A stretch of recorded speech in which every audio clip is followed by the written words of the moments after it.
Good morning, everyone. Uh, Yesterday I went on for teaching on board, and today I am going to teach you again with the old method, board wadi method. Testing માટે કાલે કરી હતી, and we people will be going on with the same in the next or from the next chapter. Determinants થી આપણે એ method થી definitely move કરશું. Matrices and chapter number 10 vectors બંને they will get over within most probably by the before the end of this week. બે કે ત્રણ દિવસ જ થશે, વધારે નહીં થાય. આ ટ્યુઝડે છે એટલે મોસ્ટ પ્રોબેબલી થર્સડે સુધીમાં પૂરું થઈ જવું જોઈએ. Done. So we people will be continuing with determinants after this, and one more chapter that I will decide and let you know in the coming lectures કે કયું chapter એની સાથે સાથે પેરેલલમાં ચાલુ કરશું. પહેલા determinants ચાલુ કરીએ છીએ. So let's start with our work. Without further wasting time, we people will be continuing with vectors. એમાં ટોપિક પ્રેક્ટિસ 5 આપણે કરી રહ્યા છીએ. એના તમે લોકોએ 6 થી લઈને 14 ક્વેશ્ચન સોલ્વ કર્યા હતા, અને 14th ક્વેશ્ચનમાં ઘણા લોકોને ડિફિકલ્ટી હતી, એટલે I am helping you out with that, and then we shall proceed with the sums. Done. ચાલો, moving further, but before proceeding with the 14th question, we people will be dealing with one theory which I would like to discuss it. For three vectors a bar, b bar, c bar, for three vectors, if they are coplanar, that means they lie in the same plane, તો a bar, b bar, c bar નું box product 0 થાય. I do know કે તમને લોકોને ખબર છે a bar, b bar, c bar નું box product એટલે આ થાય, and that is 0. a bar dot b bar cross c bar, એ તમને લોકોને બધાને ખબર જ છે. But what if અહીંયા તમને લોકોને a bar, b bar, c bar સાથે સાથે ચોથો પોઈન્ટ આપે d bar? If they go on for saying that all these four vectors are coplanar, તો તમે શું કરશો? કોઈ પણ એક વેક્ટરને, એટલે ઓબ્વિયસલી પેલું હોય ને એને સેપરેટ કરીને તમે સૌથી પહેલા ગોતશો વેક્ટર AB, પછી વેક્ટર AC અને વેક્ટર AD. આવી રીતના તમે ગોતશો. એવું જરૂરી નથી એ જ કરો, એ ફર્સ્ટ છે એટલા માટે તમે વેક્ટર BA, BC અને BD કરો તોય ચાલે, વેક્ટર CA, CB અને CD કરો તોય ચાલે. that doesn't make any difference if they are coplanar હશે તો આ ત્રણેય વેક્ટર તમે ગોતશો, and then આ તમારે ચેક કરવાનું vector AB, vector AC, vector AD. જો 0 આવે તો they are coplanar, જો 0 ન આવે તો they are non coplanar. Is it clear, everyone? Done. Let's start. Let's work with the sums now. As I told you, question 14 માં ઘણાને doubt હતો. So question 14 says you need to prove that a bar, b bar, c bar plus d bar એનું box product is equal to something. આમાં તમને doubt હોય, it is by default, એટલા માટે જ મેં જેને doubt હતા એને કીધું હતું કે હું આમાં કરાવીશ. a bar, b bar, d bar નું box product કરીએ એટલે એ તો determinant થયું. પહેલામાં a bar એટલે a1, a2, a3, બીજામાં b bar એટલે b1, b2, b3, ત્રીજામાં c bar plus d bar એટલે c1 plus d1, c2 plus d2, c3 plus d3. As per the property of determinants which we are going to study, as per the property of determinants, બે row ને તમે same રાખીને third row ને add અથવા સબસ્ટ્રેક્ટ થી separate કરી શકો. એટલે અહીંયા c1, c2, c3 એકમાં લીધું, બીજામાં d1, d2, d3 બીજામાં લીધું, બેની વચ્ચે પ્લસ છે એટલે પ્લસ લીધું. એકચ્યુઅલી પ્રોપર્ટી આમ છે કે જો બે ડિટર્મિનન્ટ્સમાં બે રોઝ સેમ હોય તો you can add or subtract the third row whatever the sign is given in between. એટલે ઈ આમ હોય બે ડિટર્મિનન્ટ તો ઈ બેનું એક ડિટર્મિનન્ટ થઈ જાય. અત્યારે આપણને એક આપ્યું છે, એકમાંથી આપણે બે કર્યા, બસ ધેટ્સ ઇટ. જો તમે હવે તમે પ્રેક્ટિકલી જો તો આ a bar, b bar, c bar box product થઈ ગયું, same a bar, b bar, d bar box product થઈ ગયું, and that becomes your RHS. Is it clear? Moving on towards the next sum, 15th one. 15th one says for any three vectors a, b, c, show that the A minus B, B minus C and C minus B are coplanar. See, for any three vectors they have told. ગમે તે ત્રણ vector માટે કીધું એટલે વેક્ટરની કોઈ condition નથી એટલે આપણે ખાલી ગિવન વેક્ટર્સ લખી નાખ્યું. પછી આ આપ્યું છે. હવે આને એક્સપાન્ડ કરીને સોલ્વ કરી શકાય પણ એક્સપાન્ડ કરવામાં બહુ મોટું થશે તમારે. So without expansion it is very easy. ધ્યાનથી જો, એઝ પર ધ રૂલ ફર્સ્ટનું ડોટ પ્રોડક્ટ, આ બેનું ક્રોસ પ્રોડક્ટ, તો that is what I have written. તમે આમાંય કરી શકો. ધ્યાનથી જોજો, આ બેનું ક્રોસ પ્રોડક્ટ, આનું dot product. You can do it in that way also. It is one and the only same thing. You cannot change the place. That's it. સમજાણું? ડોટ પ્રોડક્ટ ક્રોસ પ્રોડક્ટ આગળ પાછળ થઈ શકે. So what I have done is dot product પહેલાં લીધું, બીજા બેમાં cross product. હવે I have just open the brackets, B bar into this minus C bar into this. Very simple. હવે further bracket ખોલ્યા, B bar C bar, B bar A bar, C bar C bar, C bar A bar. You can clearly see. Minus plus આપણે routine જેમ કરતા હોય એમ આ 0 થઈ જાય કારણ કે vector product with vector itself એટલે એ વાર્તા પૂરી થઈ ગઈ. આ 1 2 3 એઝ ઇટ ઇઝ લખ્યા. Sorry, just a minute.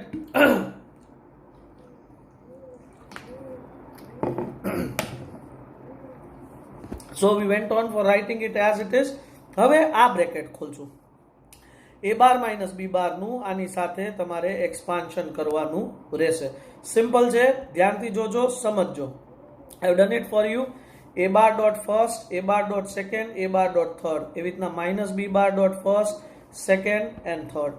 હવે તમે પ્રેક્ટિકલી ઓબ્ઝર્વ કરો ને એક એકને, A બાર એટલે ડોટ અને ક્રોસ પ્રોડક્ટ આવ્યું, પાછું ડોટ અને ક્રોસ, ડોટ અને ક્રોસ, ડોટ અને ક્રોસ, અહીંયા. So that becomes box product. એટલે જે ઓર્ડરમાં હતા એ જ ઓર્ડરમાં બોક્સ પ્રોડક્ટ કરી નાખ્યા. જો તમે A B C, A B A, પછી ઉપર જોતા જાઓ A C A, પછી જુઓ તો B B C, પછી જુઓ તો B B A, પછી જુઓ તો B C A. I do think it is clear. સો એવી રીતના આ બન્યું. હવે એમાંથી એક આ ડિટર્મિનન્ટ એમ નંબરે આ 0 થાય કારણ કે ડિટર્મિનન્ટની પ્રોપર્ટી છે જો બે રોઝ ઓર બે કોલમ સરખી હોય તો આન્સર ઇઝ 0. આ હું અત્યારે પ્રોપર્ટીઝ કાંઈ બીજું ડિટેલમાં લખાવતો નથી, બીજું ખાલી ઓરલી બોલી જાઉં કારણ કે within 2 or 3 days we are going to start with determinant અને એમાં તમને આ બધી પ્રોપર્ટીઝ લખવાની જ છે. આઈ repeat again, A bar plus A bar B બાર આ બે સેમ છે એટલે આ ડિટર્મિનન્ટની વેલ્યુ 0 થાય. સેમ વે આમાંય બે સેમ છે એટલે આ 0 થાય, આમાંય બે સેમ છે એટલે આ બી 0 થાય અને આમાંય બે સેમ છે એટલે આ બી 0 થાય. એટલે એટલું નીકળી ગયું. હવે ડિટર્મિનન્ટની ત્રીજી પ્રોપર્ટી એવું છે કે if you change the row, તમે જગ્યા બદલાવો, કોઈ પણ રોની ઓર્ડર બદલાવો, then it will get converted into minus. એટલે ઓલરેડી માઇનસ હતું અને મેં બી અને એ ની જગ્યા બદલાવી. આઈ રિપીટ, ઓલરેડી માઇનસ છે અને બી અને એ ની જગ્યા બદલાવી એટલે એ ની જગ્યાએ બી અને બી ની જગ્યાએ એ કરી નાખ્યું તો માઇનસ વિલ બીકમ પ્લસ અને આ જગ્યા બદલી ગઈ. હજી બી અને સી ની જગ્યા બદલાવું છું. શું કામ? હમણાં 2 મિનિટમાં ખબર પડી જશે. I am changing the value of B and C, sorry places of B and C. B અને સી ની પ્લેસીસ મેં ચેન્જ કરી એટલે શું થશે? પાછું આ પ્લસ છે એ માઇનસ થઈ જશે અને ઇટ બીકમ્સ એબીસી. એટલે ABC minus ABC will result in 0. So if box product of any 3 vectors is equal to 0, we say that those 3 vectors are coplanar. Is that clear everyone? કોઈને કાંઈ doubt, કંઈ પૂછવાનું? ચાલો આગળ વધીએ. Next question 16 જો almost એની જેવો જ છે. show that the vectors a b c are coplanar if and only if a bar plus b bar, b bar plus c bar અને c bar plus a bar is coplanar. એટલે ideally speaking જેમ તમે previously આની આગળના ક્વેશ્ચનમાં અહીંયા minus minus minus લઈને solve કર્યું અને તમને એમને બાય ડિફોલ્ટ આન્સર 0 આવી ગયો કારણ કે આ હતું નહીં, કન્ડિશન કાંઈ નહોતી. એટલે હવે માની લ્યો કે આ એઝ ઇટ ઇઝ આ કન્ડિશન આપી જ ન હોય, બરાબર, અને અહીંયા વચ્ચે ક્યાંય માઇનસ નથી. It means what? એકબીજા સાથે કાંઈ કેન્સલ નહીં થાય. એટલે આને તમે પ્રીવિયસ ક્વેશ્ચનની જેમ જ જેમ બ્રેકેટ્સ ખોલ્યા હતા એમ સોલ્વ કરશો ને એટલે કમ્પલસરીલી આ જ આવશે. 2 times a bar b bar c bar 2 times a bar b bar c bar આવશે. વાં છેલ્લા સ્ટેપમાં જે આપણે જો હજી તમને ન ખબર પડતી હોય તો હું પાછું છેલ્લા સ્ટેપમાં તમને લઈ જાઉં છું. ધ્યાનથી જુઓ, અહીંયા તમે છેલ્લા સ્ટેપમાં ધ્યાનથી જુઓ, લાસ્ટ સ્ટેપમાં અહીંયા તમારે લોકોને વચ્ચે માઇનસ આવ્યું. ઓબ્વિયસલી તમને એમ થાય સર આ માઇનસ હતું, એ પ્લસ થયું ને પ્લસ માઇનસ થયું, પણ હવે જે નેક્સ્ટ ક્વેશ્ચન છે એમાં તો વચ્ચે માઇનસ ક્યાંય આવશે જ નહીં, એટલે અહીંયા એબીસી પ્લસ એબીસી થશે. કયા ક્વેશ્ચનમાં? Question number 16માં. સમજો, આ ક્વેશ્ચનમાં એબીસી પ્લસ એબીસી થશે, એટલે આનો આન્સર તમારે આવશે 2 times a bar b bar c bar. હવે તમે ક્વેશ્ચન એમ સમજાઈ જશે કે ઇફ એબીસી આર કોપ્લેનર, જો એબીસી કોપ્લેનર હોય તો આ 0 થાય, એટલે આ કન્ડિશન હોય. It means that this is also 0. It means that these three vectors are also coplanar. હવે ઊંધું સમજીએ કે for example if this 3 vectors are coplanar, એટલે આની વેલ્યુ 0 થઈ, એટલે આપોઆપ આની વેલ્યુ બી 0 જ થશે. સો જો આ 3 કોપ્લેનર હોય તો આ કોપ્લેનર હોય, અને જો આ કોપ્લેનર હોય તો આ 3 બી કોપ્લેનર હોય. That is what they mean by if and only if. હવે there comes a question કે સર અમારે કેમ લખવાનું? કાંઈ નહીં, તમારે લોકોએ નાવ જેમ મેં તમને આપ્યું છે આમ નમ જ લખવાનું જ. આનો આન્સર ગોતો 2 times a b c અને from 1 this is 0 અને કન્ક્લુડ કરી નાખજો. therefore if abc are coplanar if and only if this is coplanar. I hope it is clear everyone. Let's move with the next one. Just go on through the 17th one. 17th માં બે part આપ્યા છે, બંને part બહુ easy છે. હું તમને hint આપી દઉં ખાલી. You people are given a bar equals to 1 1 1, b bar equals to I એટલે 1 0 0 અને c bar equals to c1 c2 c3. This is what is given to you. Now c1 equals to 1, c2 equals to 2 આ પહેલો part. Then you need to find c3 if abc are coplanar. It means what? abc coplanar હોય એટલે આ થાય. ઈ coplanar હોય એટલે પહેલી row માં a આવે એટલે 1 1 1, બીજી રો માં b એટલે 1 0 0, ત્રીજી રો માં c1 c2 c3. એમાંથી c1 ને c2 ની વેલ્યુ મેં મૂકી દીધી, c3 ની વેલ્યુ ગોતવાની. એટલે open this determinant and get the value of c3. Same thing આના સેકન્ડ પાર્ટમાં બી આ જ કરવાનું છે. એમાં તમને લોકોને મારા ખ્યાલથી c2 -1 આપ્યું છે અને c3 1 આપ્યું છે. And you are supposed to prove, means find this way itself અને c1 ની વેલ્યુ ગોતવાની છે. બરાબર, c1 ની વેલ્યુ ગોતવાની છે. Is that clear? So એ તમારથી થઈ જશે. Moving on towards next one. Again જે મેં આજે થિયરી સમજાવી ઈ જ. Find the value of lambda for which the 4 points with position vectors 3 -2 -1 2 3 -4 and -1 1 2 અને 4 5 lambda are coplanar. એટલે as usual we people will be going કે here this 4 points or 4 vectors are given as they are given that they are coplanar points or coplanar vectors. So what you are supposed to do is very simple thing. 4 point છે એટલે ab bc ab ac ને ad ગોતી લ્યો. હવે આ ત્રણે આ કેમ મળે ખબર ને? b - a, આ c - a અને આ d - a. Then after what you are supposed to do is, since they are coplanar, vector ab, vector ac, vector ad is equal to 0. આ પેલું જ છે એટલે equal to 0, એટલે આ ડિટર્મિનન્ટ ને 0 સાથે ઇક્વેટ કરશો. આમાં તમને એક વેલ્યુ લેમ્બડા વાળી હશે, એ સોલ્વ કરશો એટલે you people will get the value of lambda. This is what you are supposed to do. Done? Moving further. 19th one. જો તમે 19th over here, I have straight away gone on for 20th one. Okay, let me go on with the same 18th one. 19th તમારે એમાં આવી જ જશે. જો just go on to the question. If 4 points a, b, c, d are position vectors, ચારે ચાર આપ્યા છે respectively are coplanar, then find the value of x. તમને અગેન પાછા 4 પોઈન્ટ્સ આપ્યા છે, એમાંથી એક પોઈન્ટમાં તમને x આપ્યો છે. બરાબર, and you are supposed to find the value of that x. b પોઈન્ટમાં આપ્યો છે એટલે સેમ આ જ પ્રોસેસમાં કરવાનું જ. you people will get the value and you people will get the answer. Any doubt or confusion? Thank you. So that will be the case 19th. In case kind doubt nahi hoy to please do ask me. 20th one, last one, but થોડોક weird છે અને એક્ઝામમાં subjective એક્ઝામમાં પૂછાવાના chances 100% જેવું છે. Here a bar, b bar, c bar are three non-zero vectors. This is what is given. Okay, let me go on for reading the question for you first. Let a bar, b bar, c bar be three non-zero vectors such that c bar is a unit vector perpendicular to both a bar and b bar. If the angle between a bar and b bar is pi by 6, then you need to prove that box product of ABC whole square is equal to 1 by 4 magnitude of a square magnitude of b square. આવા question શું કામ પૂછાય? આ application based question કહેવાય. આમાં એક theory આવડતી હોય બીજી ન આવડતી હોય તો એ સમ થાય નહીં. ચાલો આગળ વધીએ. Here given that ABC are non-zero vectors, C bar is unit vector perpendicular to A and B both. હવે એવું આવે એટલે તરત જ તમને થાય કે સર તો એ આમ થાય ને. યસ, આમ જ થાય. You are not wrong. તો મેં આમ શું કામ લીધું છે? I have taken its direction because I am concerned with its angle. એના ડાયરેક્શન વેક્ટર્સ તો આ જ થાય. A bar cross B bar ના જે હોય કારણ કે આ તો કોમન ડિવાઈડ કરવાનું છે એટલે મેં ડાયરેક્શન લીધું છે. I have taken the direction of C bar and A bar cross B bar. That might be plus or minus. બે ડાયરેક્શનમાં આમ ઉપર હોય આમ નીચે હોય.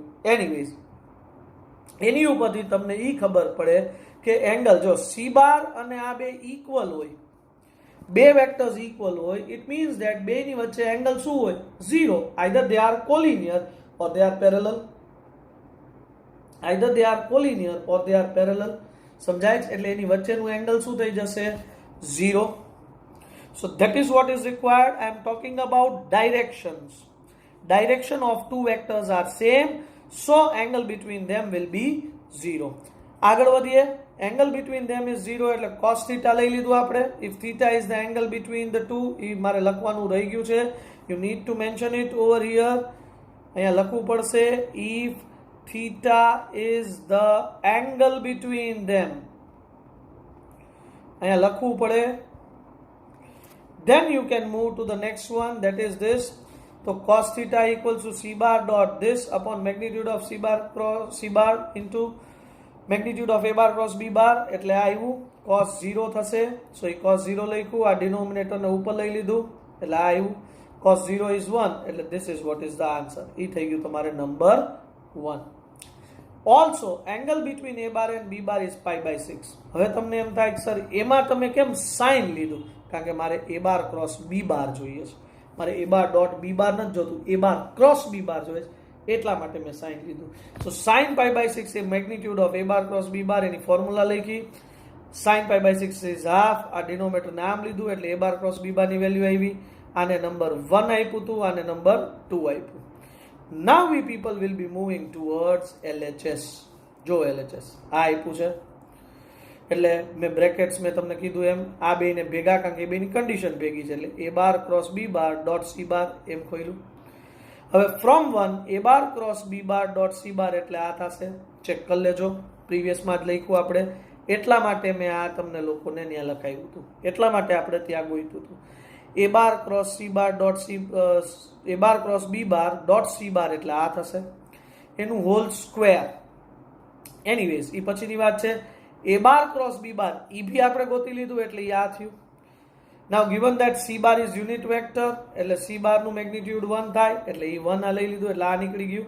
આનું હોલ સ્ક્વેર કરો એટલે આ 1/4 a square b square. This will be your answer. Any confusion? Any doubt anyone? કોઈને કાંઈ ડાઉટ કે કાંઈ કન્ફ્યુઝન હોય તો feel free to ask. Let's go on for seeing that what can be given to you people in homework. Your homework for today is examples 1 to, if I am not wrong, example 6 સુધી છે. example 1 to 6 બરાબર છે. and also question 1 to 5 question 1 to 5 of TP5 આ તમારું homework છે. આ MCQ છે 1 to 5 question. A next lecture જ્યારે હું લઈશ ત્યારે એમાં એના આન્સર્સ ડિસ્કસ કરી લઈશ. બરાબર છે, કારણ કે જનરલી ક્વેશ્ચન્સમાં થોડાક ટ્વિસ્ટેડ હોય, એટલે નેક્સ્ટ લેક્ચરમાં હું MCQ 1 to 5 ના આન્સર ડિસ્કસ કરી લઈશ. 1 to 6 અને 1 to 5 આ બધું તમારે કરવાનું જ છે. But for your queries of MCQs, I will be sorting it out in the next lecture of vectors, which I will be taking it tomorrow. Is that clear everyone? એટલે વેક્ટરના next લેક્ચરમાં હું તમને બતાવી દઈશ, MCQ ડિસ્કસ કરાવી દઈશ, and we people will be moving towards the last chapter practice. Done everyone? Thank you everyone. Bye bye. We people will be stopping over here.